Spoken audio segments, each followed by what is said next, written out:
Hello, everyone, and welcome to Addressing Racism Through Philanthropy, the second session in the Give in Solidarity learning series presented by the Jewish Teen Funders Network in partnership with the Community Investment Network. We're delighted that you are going to be joining us here today. My name is Danielle Siegel. I'm the Senior Program Manager of the Jewish Teen Funders Network, and I'm delighted to introduce our webinar for today.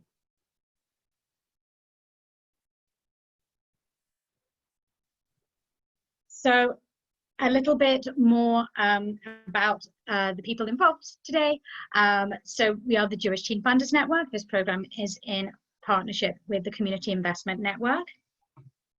And just a bit about who the Jewish Teen Funders Network are. So JTFN strengthens Jewish engagement and identity through supporting and elevating the field of Jewish teen philanthropy. We do this by setting field standards, providing training and resources to professionals, mainstreaming philanthropy into the Jewish teen experience, and serving as the lead catalyst for new programs. A little bit about CIN as well, the Community Investment Network. They are a national network of giving circles which connects and strengthens African Americans and communities of color to leverage their collective resources. So I mentioned briefly about Jewish philanthropy. What is Jewish youth philanthropy? Jewish youth philanthropy is a powerful way for teens to make meaningful action to change the world by giving. These specialized programs enable teens to think about how they can impact the world and inspires a lasting desire to change the world through giving, while strengthening connection to Jewish identity, community, and values. And the JTFN team is Wayne Green, Executive Director, Alana Hollander, Community and Special Programs Manager, and myself, Danielle Siegel, I'm the Senior Program Manager. So I am very excited to introduce you today to our guest presenter, Rebecca Berger. Becky Berger is the Program Director of Teen Philanthropy and Leadership at the Jewish United Fund, where she runs social justice and philanthropy programming for Jewish teens. She's passionate about connecting young people to opportunities that allow them to explore complex topics and tackle the world's challenges head on. Outside of her youth work, Becky is working with the Jewish Council on Urban Affairs to create spaces for Jews of color in Chicago. So without further ado, I am going to hand over to Becky to lead us in our session today. Thanks, Danielle. Hi, everyone.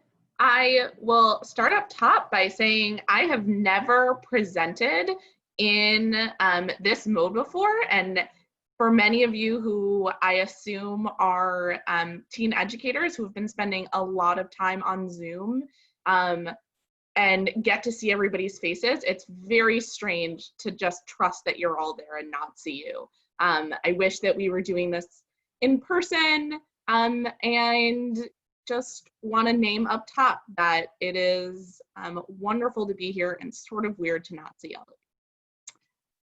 you. All right, we're gonna jump on in. Okay.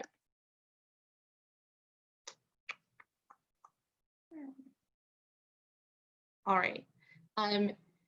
So today we're going to be thinking about anti-racism through philanthropy and how we do anti-racism work through philanthropy. We're going to try to address three things in this next hour, recognizing that this is a primer and this is meant to be the very beginning of a journey. We're not going to solve anything today, and you will probably leave with more questions than answers, and that's the goal. So we're going to think about, what do we mean when we say we want to fund anti-racism work? How do our values guide us in anti-racism giving? And how do we incorporate anti-racism into our giving? considering what we are funding and considering who we are funding. Oh, I lost you there. There we go. Okay. First, if we want to talk about anti-racism and anti-racist funding, we have to know what we're talking about when we say racism. So the most important thing to get clear on in the very beginning of doing anti-racist funding and anti-racist philanthropy is getting clear on what racism is in the United States. You can't fund a thing that you don't know what it is or how to talk about it. So I often use the definition that's on the screen right now: a system that maintains advantage and disadvantage based on social group memberships and operates intentionally and unintentionally on individual, institutional, and cultural levels. So thinking about that racism is not just dislike or hatred, but that it is larger. It can operate on individual levels, right? It can be that interpersonal prejudice, but it also is happening at institutional and cultural levels. Looking at racism as it exists within school systems, within policing, within government, thinking about it on a systemic level and a cultural level, right? What are some of the ideologies that we have to disrupt or dismantle when we're doing anti-racist work? So one way to really get clear on how we're defining racism when we're doing this work is to think about it as the combination of prejudice plus power. So we're really used to the idea of thinking about racism as prejudice, dislike, but in order for it to rise to the level of racism, we also have to think about the power issue. So what is the power system, or what are the power structures that allow this prejudice to be continued and maintained and create these larger systems? So one example to think about when we're thinking about how we define racism as it pertains to anti-racist funding and anti-racist philanthropy, one great example is the United States Senate. So on screen currently are all of the Black senators that we have ever had in the history of the United States. So there have been slightly under 2,000 senators ever in the United States, and 10 of them total have been Black people.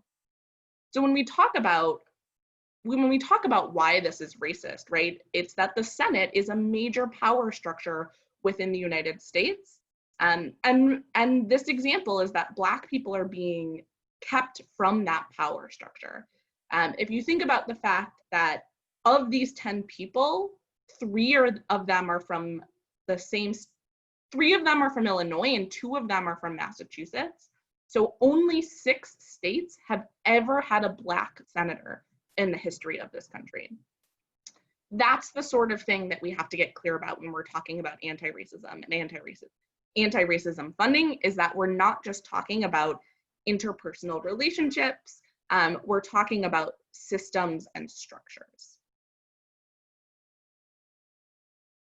So, holding that definition of racism in our mind, what does it mean to fund anti-racism work? And the biggest takeaway, the most important thing to think about, is that you can't do anti-racist work without being in partnership. And so what I mean by that is it is not enough to do funding and to sit totally separate from the communities that you're hoping to serve and not engage and interact with them. We sometimes refer to this as sort of like white knighting, right? You ride in on your horse and you see all the little people below you and you toss food and goods down to them and ride off having done a good thing. If we're truly doing anti-racism work, we are disrupting the systems that make racism possible. And so part of that is making sure that we're doing things in partnership and not separate. So I really love this quote. If you've come here to help me, you are wasting your time. But if you have come because your liberation is bound up with mine, then let us work together. I'm going to read that one more time because I think it's really, really beautiful. If you've come here to help me, you are wasting your time. But if you have come because your liberation is bound up with mine, then let us work together. And this quote, I think, really is a great grounding point for this idea of doing this work in partnership, and not doing it because you want to be helpful, but how are you creating real partnerships and real thoughtfulness with your anti-racist funding and your anti-racist philanthropy. One of the actual really beautiful things about this quote that I love to share is that it is often attributed to an Aboriginal activist in Australia named Lila Watson. But if you actually look at what she has said about this quote, she has said that this is something that was being said in her circles during that time, and asks that it be attributed the way that I did, because it can't be attributed to just one person. That she works in conjunction with a lot of people who all share and talk about this. And I think it's such a beautiful example of working in partnership just from the way that we attribute quotes, right? And the way that we give people credit for things. All right. So I want to shift and think a little bit about how doing anti-racist work and anti-racist funding fits with our values. So JTFN has the beautiful values at the bottom of the screen: responsibility, service, loving kindness, human dignity, preservation, hope, and justice. And I asked the staff to think about these two questions as they relate to our values. So, if anti-racism philanthropy means funding people of color to dismantle the systems created to disadvantage them, how do our values come into play? And which values can we use to make sure we're working with people and not for people? And I'm gonna stop sharing my screen for a second. And Wayne and Alana, I would love to hear your thoughts on these two questions. Thanks, Becky. First of all, I love that you used an Australian quote. I didn't even think about that. I know. So thank you for calling out the Aussies, or calling them in. And interestingly enough, actually, the way that I was thinking about the response to that question about the values that we use, one of the pieces that I really think about, and one of the core for me in this work around anti-racism work, is this idea of responsibility, the value of responsibility, this belief that it is our problem. And I really strengthen the word our, that we hold some responsibility for those in need or for making better in the world. I think that, in this space, we cannot be coming in with this idea in philanthropy about us just handing money and that the job's done. This is very much about a systemic issue that's permeated all different facets of community, government, and it's about how do we actually leverage the power of philanthropy to do this work together. And I think it's our responsibility to really understand the collective our in this space, and not simply adding philanthropy to solve a problem, but actually how we're using it to really change the systems that are needed. I know that we'd also, during this time, I think the value of hope is something that also resonates well with me, because we have to hope that there is better times ahead, and that we use that as an active word, not sort of this utopic future that we hold, but actually like an action piece that we hold with hope. Yeah, that's really beautiful, right, Wayne? Alana, did you have thoughts? Sure. So I wanted to speak a little bit more to the second part of the question about which values we can use to make sure that we're working with people and not for people. Mm-hmm. And I think for me, I've been thinking a lot about the word justice, because when we talk about this work, that's our go-to word. That's what we are talking about. And in general, when we look back at our Jewish tradition, we think about tzedakah, and tzedakah and tzedek, they share a root word in Jewish tradition. They share that idea. So tzedakah isn't just about this idea of giving, but it's this idea of just giving. It's this idea of righteous giving. So that really is powerful to me and resonates with me with this question. And even thinking about your quote about working in partnership, if we're going to be giving and not just ineffectually giving or asking the questions that need to be asked, how are we creating a more equitable world? How are we creating a more just world? So I think it starts with going back to just this idea of tzedakah, of justice, of tzedek, and saying okay, well, how do I make this happen? How can I be in partnership with somebody about finding a solution that works for them? And I think that's by asking those questions. And so I think justice, while it's used a lot, it's so relevant and so important.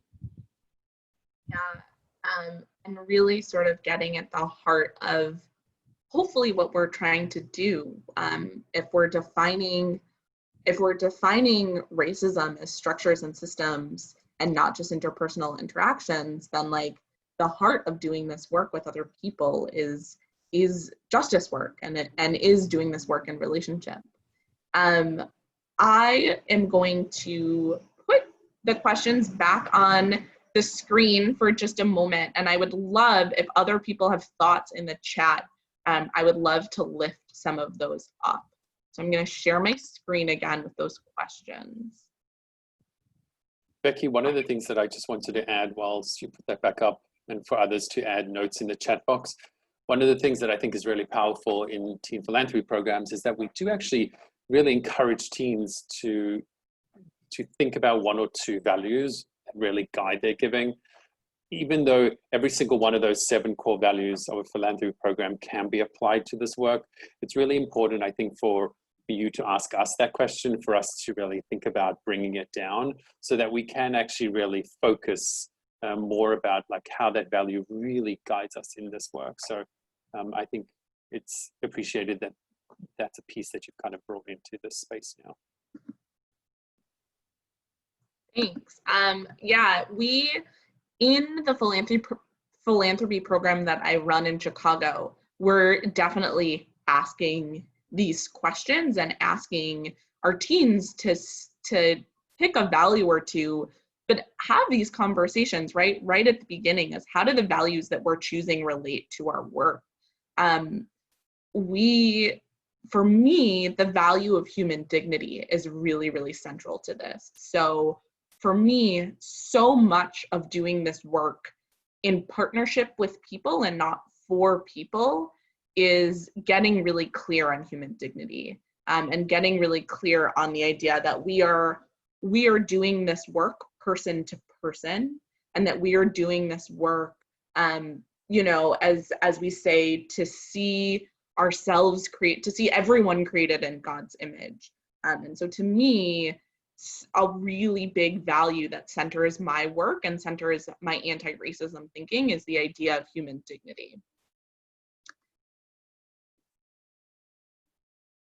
And I'm seeing in the chat, I'm seeing some people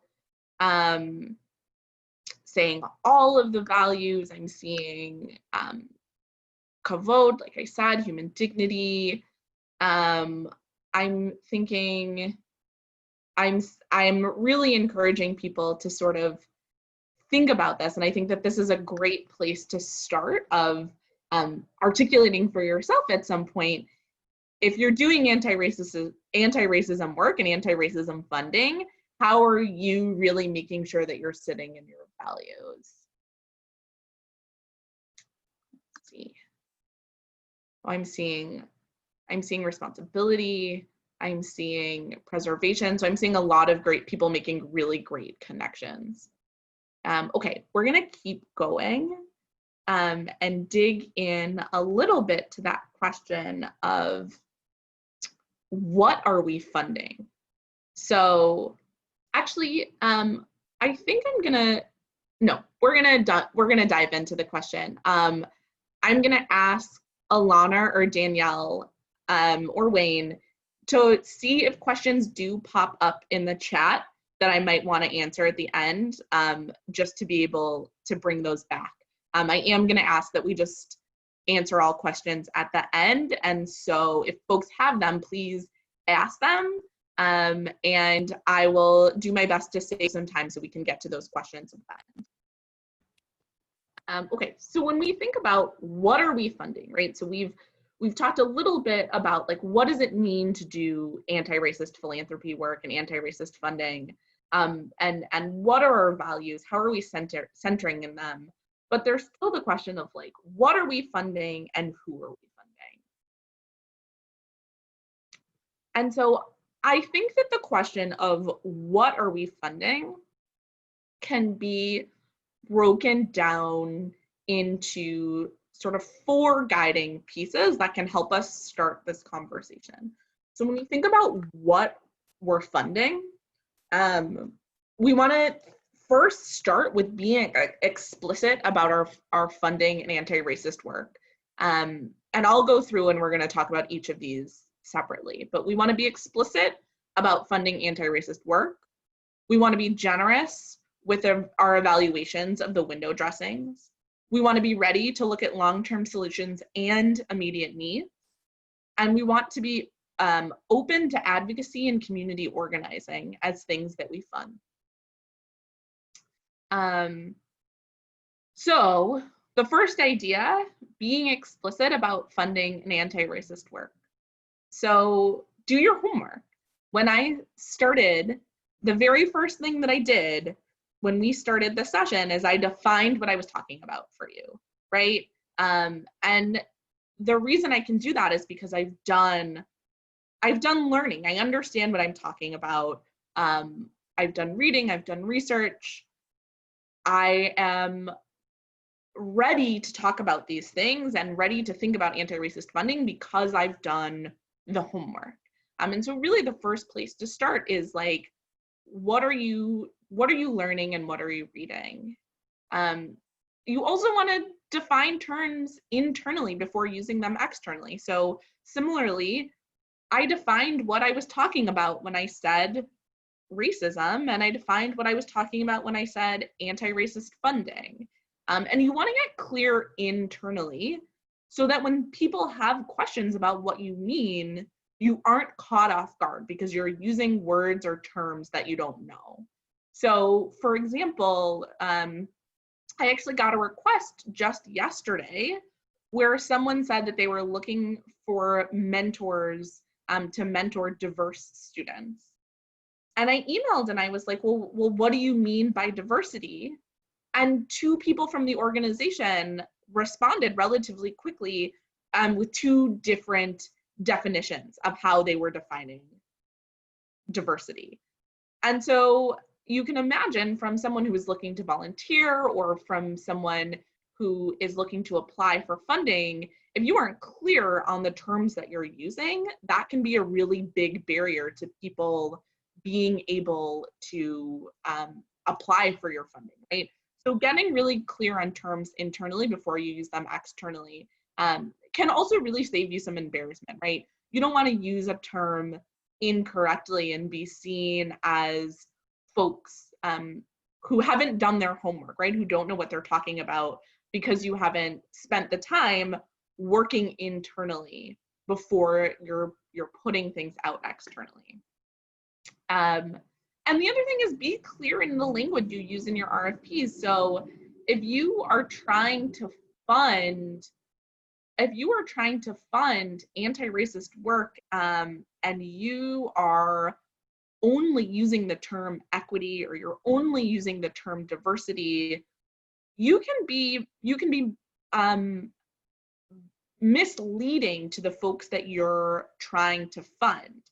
And what I mean by that, if someone sees that you're looking to fund equity work or you're looking to fund diversity work, that could also be funding women's programs or LGBTQ programs or English English as a second language programs, or, right, there's all sorts of things that could be fun, that could fall under when we say things like diversity or inclusion. And so it can be uncomfortable to get clear in that language, but it's really, really important to really be clear about the terms that you're using and the language that you're using. So if you are looking to fund anti-racist work, you're being explicit about that. Second is, and this can be really a good thing to get centered on so that you can also be sharing this with teens and guiding with teens, but be generous with your evaluations of the window dressings, right? So the best organizations might not have the best website. One of the things we're talking about when we talk about anti-racism funding and anti-racism philanthropy is working with communities that are typically underserved and typically under-resourced. And so if the organization is under-resourced and most of their dollars are going to their actual programming and they have a really small staff, their website might not be as up to date as you want it to be, or their presentation might not be sort of as sparkly and fancy as you want it to be. And getting really clear about situating that correctly when you're evaluating and helping your team situate that correctly when you're evaluating. One of the things that I notice all the time in our local program is how seriously my teens take typos. You would think that like a single typo in a grant proposal is just sort of like the deepest mark of unprofessionalism and lack of care and disrespect. And part of that, right, especially for our teens, is that's what we're teaching them in their classes, right? They are getting points off of papers when they have a single typo. They are being held to a really high standard to teach them professionalism. But that can get really caught up if we don't help them situate what it means to be under-resourced and where resources might go, right? So really helping them. And one way to do that is when you hear the word professionalism, come back to the proposal. So sometimes professionalism can be a smoke screen for sort of the window dressings and the shiny parts and not what's happening in the proposal. So a really great example is in Chicago, we ran a philanthropy summer camp last week where teens were reading proposals during the week, and then we were doing mini site visits. And we had two organizations that came in. One that had really put together a sort of like beautiful presentation, and they used a lot of photos, and they were really adept at Zoom. And what I found is when we were discussing that organization afterwards, the teens weren't discussing the proposal at all. They just kept saying, wow, they were really professional. And as staff, we had to really push them to say, okay, but what did you think about what they were actually proposing? And what their proposal actually said, and the questions that we asked them around how they're budgeting, how they're shifting their programs during COVID, right? And they kept just saying like, oh, they were so professional. And that was real. They were really getting lost in how nice their presentation was and not coming back to what they were actually proposing. And then the flip side, right, is that sometimes there is just a lack of professionalism. You know, we had another organization for our camp last week that missed their original date and just didn't show up for what we were calling virtual site visits. They just didn't show up. And then when they did show up, they had about a 3-minute presentation planned for what was a half an hour session. There was clearly like no planning that went into this. The woman was rambling. She was talking about funding something totally different than what they put in the proposal, and she seemed caught off guard when the teens were actually asking about what they wrote in the proposal. Really just sort of a mess, right? And so that was a moment when the teens were then talking about that organization's professionalism.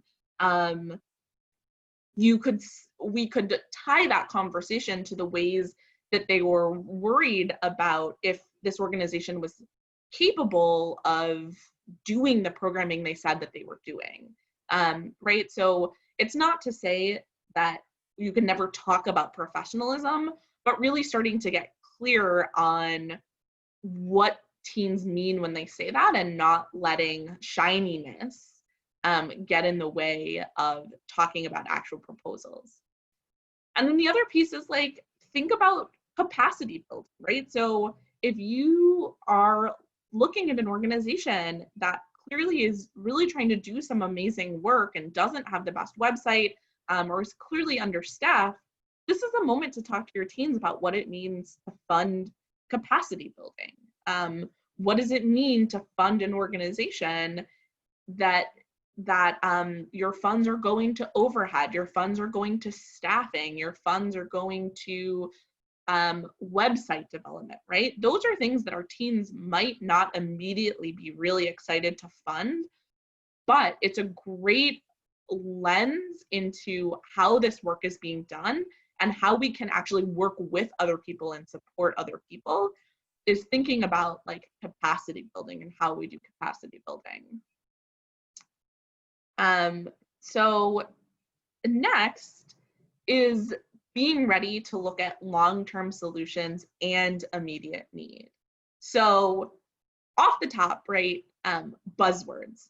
We've all seen them, we all see our teens use them, we probably use them ourselves. There are a million buzzwords as we're thinking about racial equity and we're thinking about anti-racist work. And it can be really easy to get caught up in those buzzwords, right? And some of this goes back to the idea of like doing your homework and understanding what those buzzwords are, and not getting caught up in an organization that has all of the right buzzwords for the moment. And also being clear about what is a buzzword and what is actually a term that you just don't know. So one of the things I think a lot about is the term intersectionality. And a lot of people are saying, oh, that's a buzzword, everybody is using that buzzword. But intersectionality actually has a really deep academic background and has a whole body of feminist research and thought behind it. And so sometimes words, just because we don't know what a word means or other people are using it incorrectly, doesn't mean that it's a buzzword, right? But be really thoughtful about where you're seeing buzzwords and how they're being used and what you're defining as buzzwords. And then balance proven success and clear potential. So in our organization, in our teen foundation, we call it a teen foundation, there are some organizations that we fund basically every year. There are some local basic needs organizations that the teens know really well, love really well, and we fund them basically every year because they have like a great track record. They're super well known in our community, and that's fantastic. But sometimes that can get in the way of anti-racist funding if we think about like where funding is going. So one of the reasons that these organizations can fund over and over, that do really good work, is because we do fund them over and over and over again. And it goes back to that capacity building. And so thinking about what are the organizations that are doing really exciting work that might be sort of new, and balancing like clear potential, and what are some of the things that we could be funding that are maybe less proven, and not letting sort of a history with the organization be the thing that teens hang their hat on as to whether or not we fund. And then also when we think about long-term solutions and immediate needs, listening to what the people and organizations say that they need, right? And really coming back to some of our principles of community needs research, right? And really understanding what the community needs. We had a really interesting moment at our camp this past week where the teens were really importantly interested in the ways in which these organizations have pivoted during COVID. Most of them were organizations that work with young people that do in-person programming, and they wanted to know how were they adapting and shifting during COVID, and also what did they need? And one of our teens just wanted to ask the same question to every organization, which I thought was great, which was, do you provide laptops to your students? And one of the very first organizations was like, actually, what we're seeing in this moment is that in Chicago, many of the schools have provided Chromebooks for teens that don't have them, and so that's not an issue. Wi-Fi is really the issue that we're seeing, and like the ability to connect to the network is really what we're seeing that we needed. And that student then, right, started to shift his thinking of like, oh, what I assumed everybody need was that they didn't have access to a laptop, but actually now I'm realizing that like we might need to see if organizations have funding for Wi-Fi or hotspots, right? And listening to specifically what's needed in those organizations and what's needed in the community is really, really important anti-racist funding. And then the last piece to think about as we think about what are we funding is to be open to advocacy and community organizing. So, you know, so often we're funding direct services. We're funding, you know, in my program, we fund meals for seniors a lot. We fund therapy sessions. We fund camp programs. We fund a lot of direct services. And we have had advocacy and community organizing organizations apply for funding. And it can be really hard for the students to sort of like grasp what that means and how that helps, right? And so as the staff person, being really clear. And one way to think about that, right, is like, you know, the old saying of if you give a man a fish, he has a fish for a day, or if you teach a man to fish, he has a fish for life, or whatever that saying is. I think you sort of understand where I'm going, right? But that advocacy and community organizing organizations can be places where we're really thinking about dismantling those systems. So really getting at those root causes.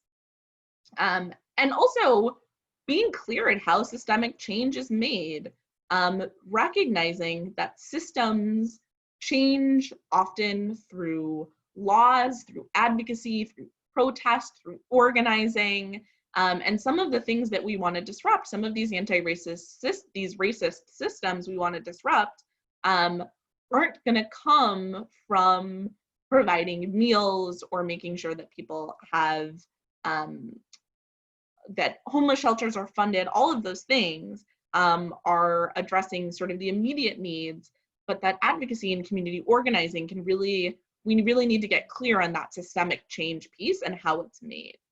And the other piece that you might need to think about with your teens is reshaping their ideas around what successful outcomes look like.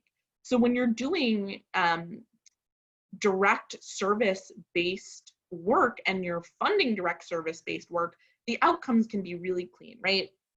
We served X number of teens. We provided X meals. We housed X people. We created X care bundles for soldiers, right? Really, really clear outcomes that are super quantitative. And it can be harder to think about some of those qualitative pieces.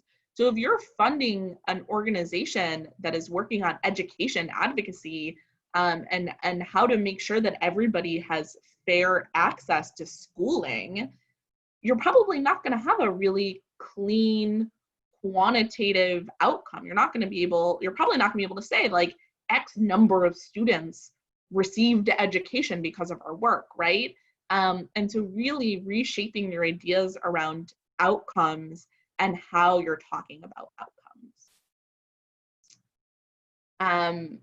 And then the other piece that we talked about is the, it's not just the what, it's also who are you funding? So one piece that I feel is really, really important is the what that we're funding. The things that we are determining are anti-racist actions are really important. But it's also really, really important to be funding organizations who are living their missions and who are actively doing anti-racist work. So what I mean by that is a couple of examples. So the first example is sort of like this thoughtfulness of like what they do is important, but it's also important to listen to how they talk about the work that they do. And we had an organization that came in at our camp this week that the teens really liked from their proposal. They were really impressed with their history in the community. They were really impressed with their success rate. They were really impressed with some of the other organizations that this organization said that they were partnering with. They really liked it until we got to site visits. And they heard the way that the people were talking about their and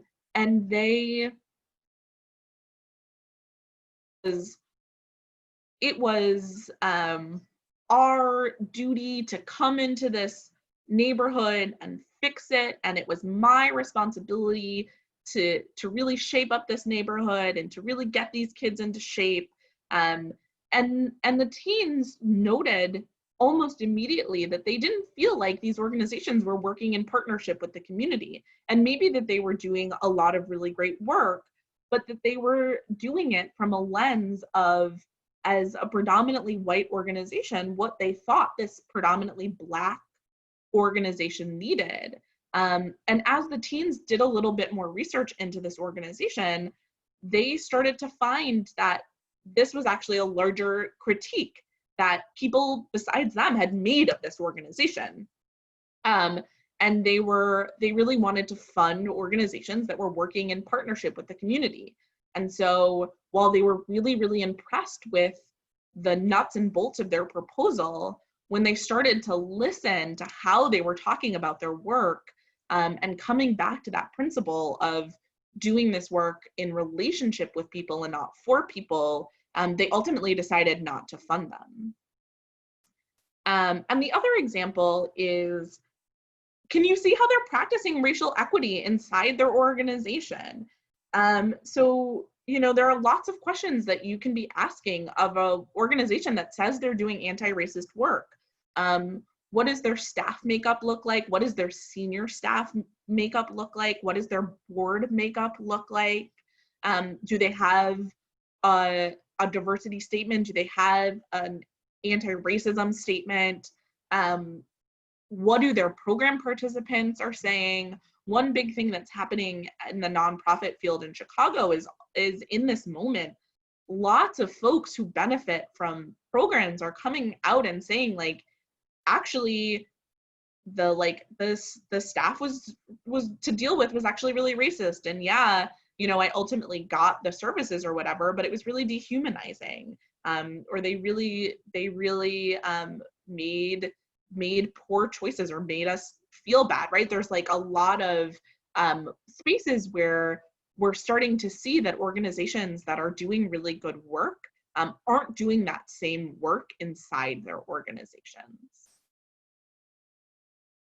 Okay, so I'll leave you with my absolute favorite quote in the entire world. I share this all the time. So keep fighting for freedom and justice, beloveds, but don't forget to have fun doing it.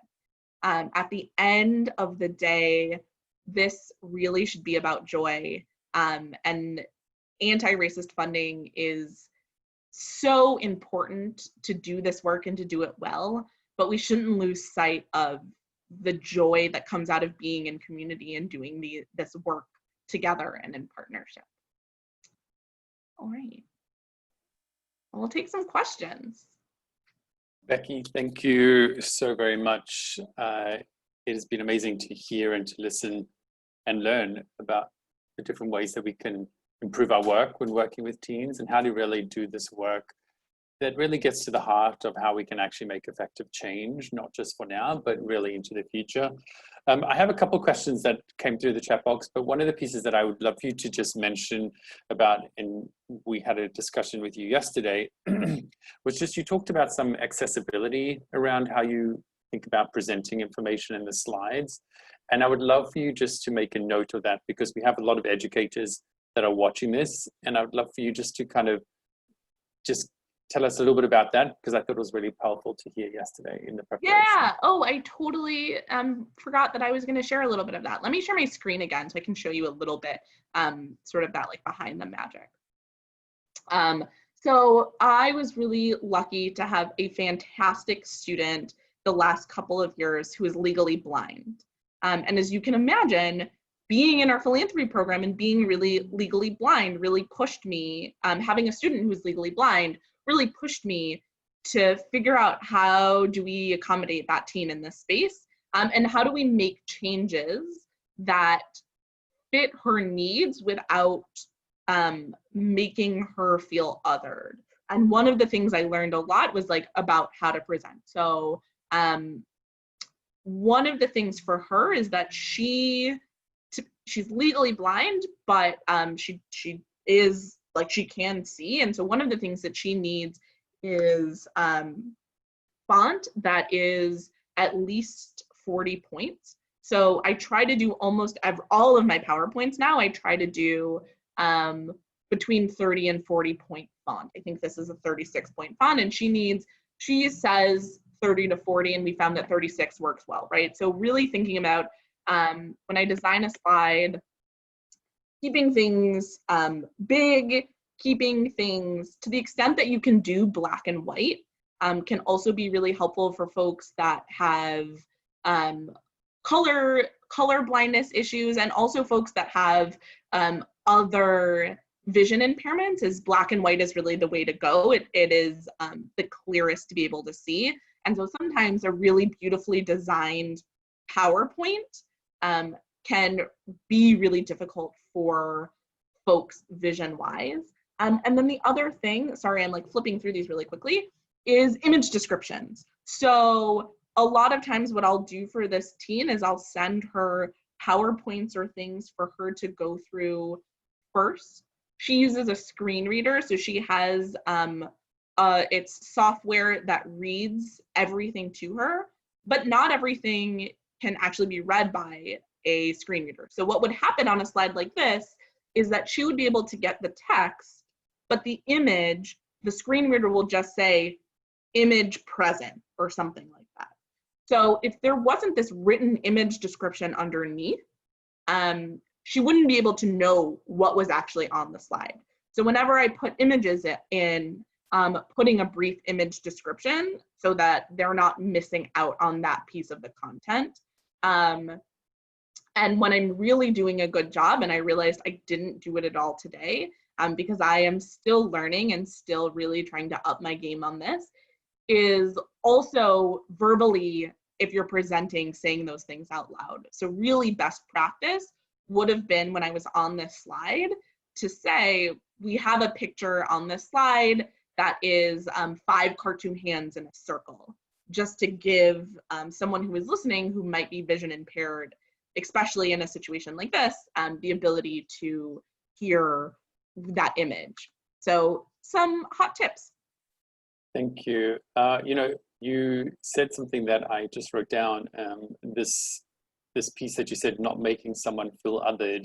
And I think that is so applicable, not just to someone who's in a teen philanthropy program who has vision impairment, but how are we doing that in the collective space? If we have someone who is a Jew of color, or someone who comes back from a different background, or multi-faith family, how are we ensuring that we're not making someone feel othered in that space? So I think just that small articulation about how you think about just the presentation of slides is something for us to be cognizant in all aspects of how we think about teen philanthropy programming.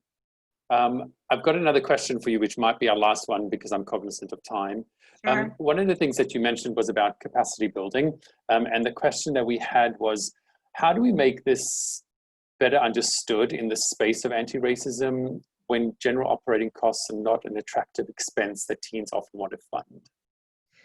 Yeah. You know, it's, and I don't actually think it's just teens, right? So like, I think it's actually also really important to get clear on like, lots of funders, adults included, don't want to fund general operating costs. And adults who have work experience have a better understanding of sort of what it takes to keep the lights on. But I think it's like a big funding question in general. I like to talk to my teens the way that I try to talk when I present about something as like what I call front of house and back of house, right? So that they understand our program as also a nonprofit that gets funding and how that works. So like, for example, our program, we're really, really lucky to have an anonymous donor who endowed our program.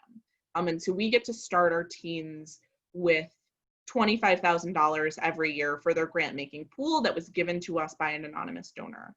And I talk to them about like, what does it mean that we are the beneficiaries of philanthropy? What does it mean that that's where my salary comes from?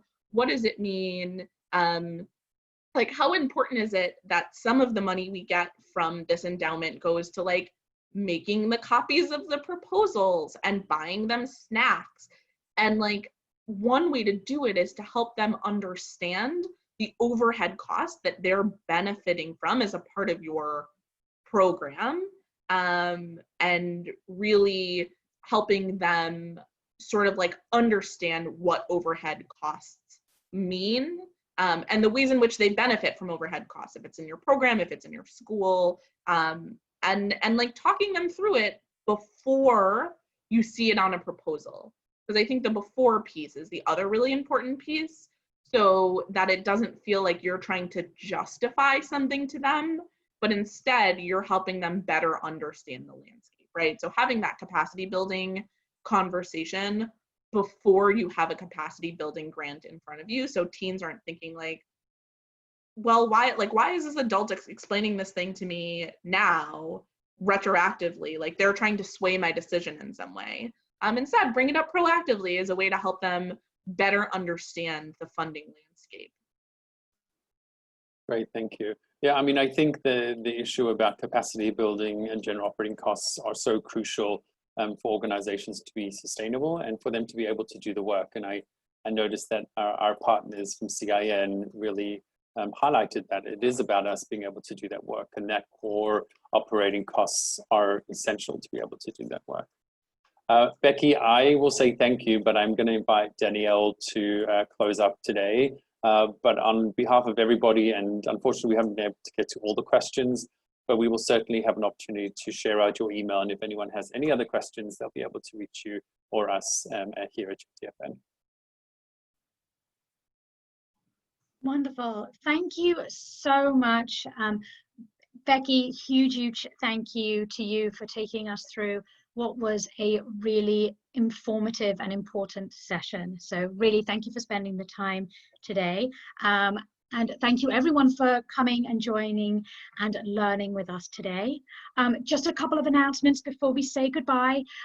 Just a reminder that we are going to be issuing a resource, which is a short form giving experience with a supplement about justice and anti-racism work. So that will be released very soon, so look out for that. And a reminder that our final learning series is next Wednesday. It's going to be a fireside chat all about diversity and the Jewish community. We have 4 wonderful panelists: Rebecca Smanga-Frank, Kendall Pinkney, Rabbi Isaiah Joseph Rothstein, and Toby Shannon. So please join us next Wednesday for our final installment. But thank you so much again, and we look forward to seeing you all soon. And our emails are on the slide if you ever want to contact us as well. Thank you, everyone.